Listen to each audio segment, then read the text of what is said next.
So that's the first sort of stage if you're doing a sort of a blocking in technique, and I think it's a good way to start because you've already covered your page, you've already worked out where everything's going to go, and you've already established the darks and lights.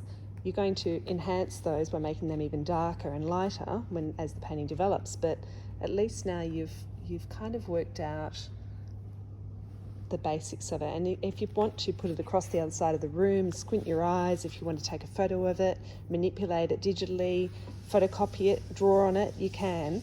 But it's a place to start, and I always say if you get lost as you go through a painting and you don't quite know where to go from there, or you feel like you've lost where things are or features in a face or whatever, my principle is always go back to putting in your darks. So go back to this dark that you've made, work out where your darks are by squinting your eyes and put them back in. It's kind of like redrawing it as you go, and then you'll find that you keep control of it as you go.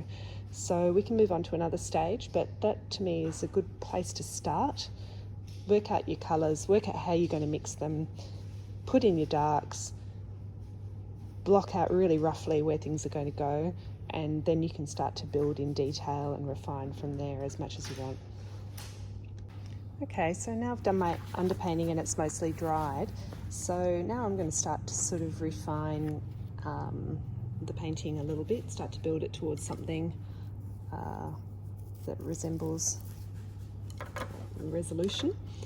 So the first thing I do when I come back to a painting after having done my underpainting is to work out where my darkest darks are.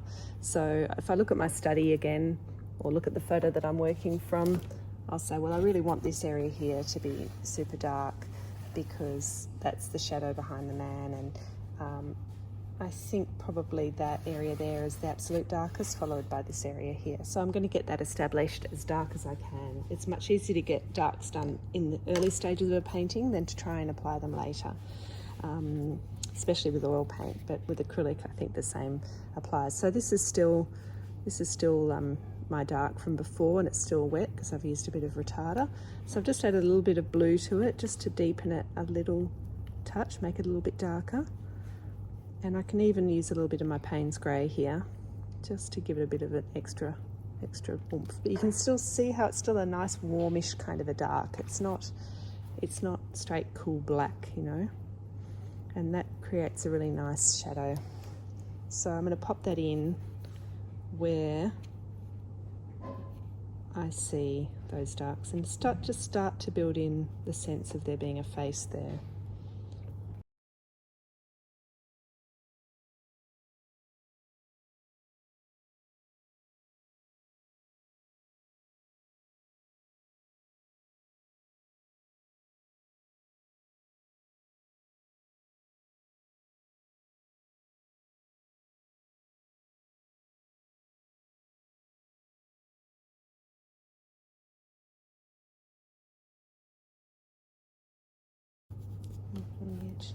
Okay, so the next thing I'll do there is go to the next kind of darkest area and get that in nice and dark as well, but not quite as dark as that main part. And this is where I can start to fiddle with my colours a little bit. So I'm just going to add a little bit of Payne's yellow ochre in there just to give it a little bit of variation. I'm starting to work with more than just those big, broad, flat areas of colour and tone.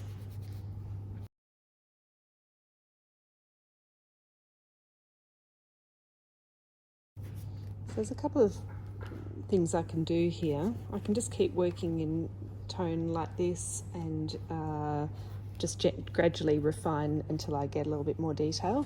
Or I can get a smaller brush now, or even a bit of charcoal, and just kind of draw in over the top of my painting, my underpainting, and just give myself sort of a guide on where to go next. So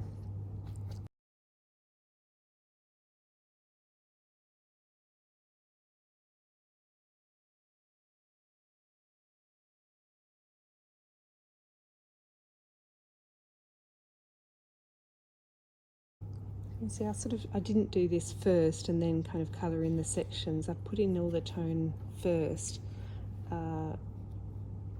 just to get the broad shapes down without worrying too much about detail. Trying to work quickly.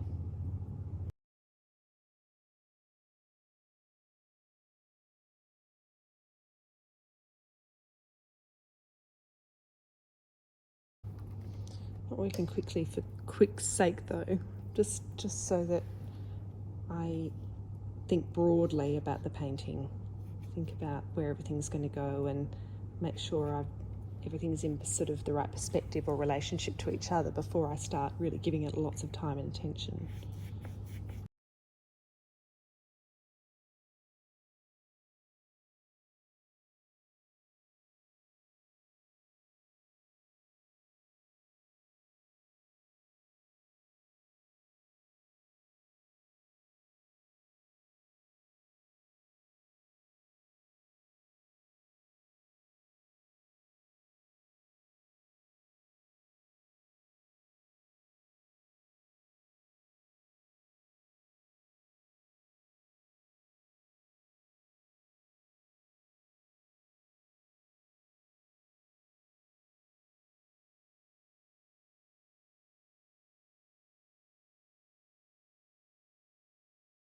Okay, so now I'm able to see the areas where I need to kind of build in sections and where things aren't quite making sense, like this arm and the sleeve. So I'll mix up some more of that pink colour for the jacket.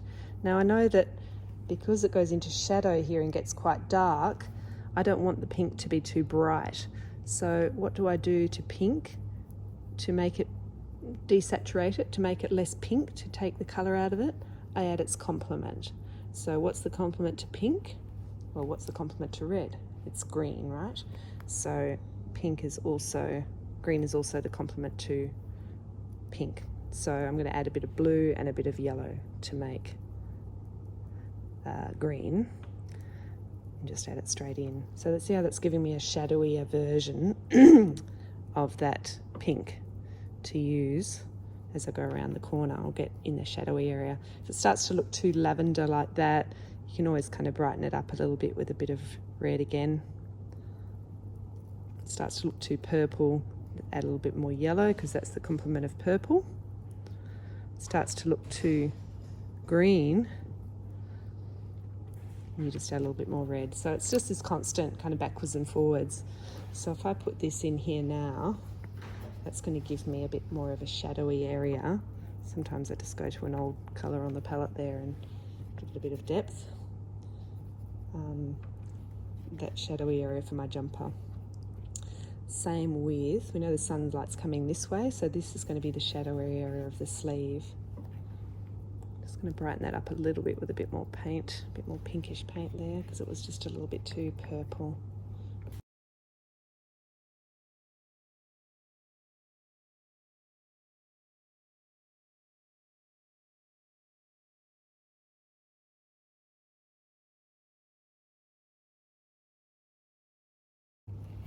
Okay, same with the red for the jumper here.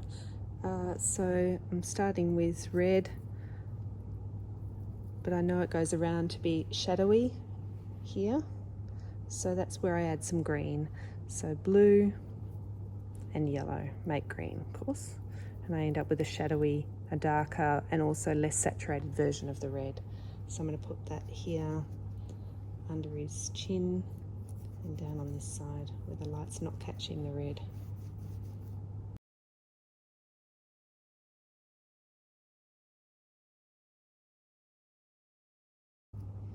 I need to fix this up, obviously. It looks like the Elephant Man.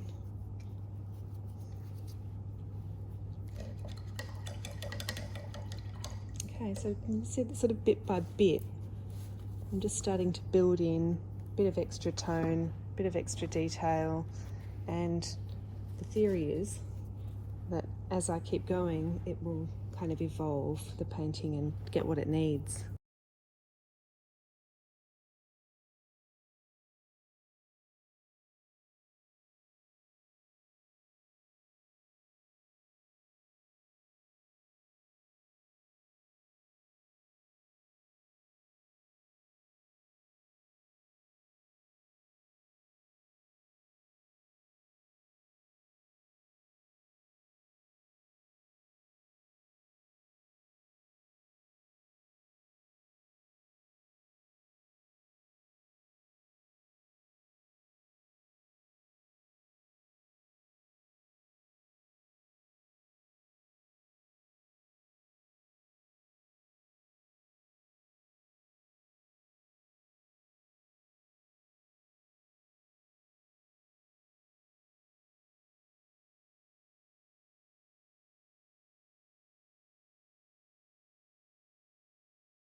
So as you can see, I could keep going with this and keep adding detail and refining and going to a smaller brush, adding in tonal variation and detail in amongst here and here until it became really quite a detailed painting if I wanted it to, or I could leave it at some stage of being,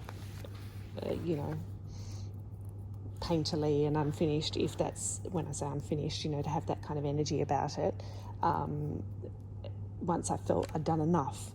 I'm not there yet, like there's still quite a lot of work to be done up here and down here and whatever, hands, face, but I could just keep going and going like this. But it's given me a place to start. I feel as if I've got some colours on my palette now that I keep going back to and keep remixing, and if I get stuck, as I say, I go back and say, well, okay, where are my features, where are my darks? So get those in again, and then you'll find that you're back on the right track. If you lose track of those, it can sometimes just be a little bit of a scramble as to where to go at any given point. What part of the painting am I going to be working on? So if you're sort of constantly refining until the end, then at least it gives you sort of structure and a plan.